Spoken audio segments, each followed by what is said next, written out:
Welcome everyone. I hope you are doing well. So today we're going to talk about how to make Walton Orbit Y21 phone more faster. So first of all, we will go down settings and then we'll go down apps and then we will select all applications and then we will clear all the data of these applications that we widely used. For example, if I talk about Google Chrome or Facebook, just if I go down Facebook and see the cache file, so here you can see a lot like 159 MB. That's cache and this memory will be vanish. And just I will have to delete all the data of all the applications. Recently I have removed some of this data, so that is why I cannot see a lot. But if you just clear on that, you will can see a lot of data like 110 MB. Just like that, you will delete all the data, like all the cache of your phone.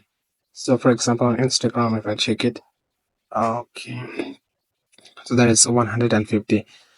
So by this, you will clear all the cache of all the applications. So by this process, you can make your phone a little bit faster, and by reducing your phone storage,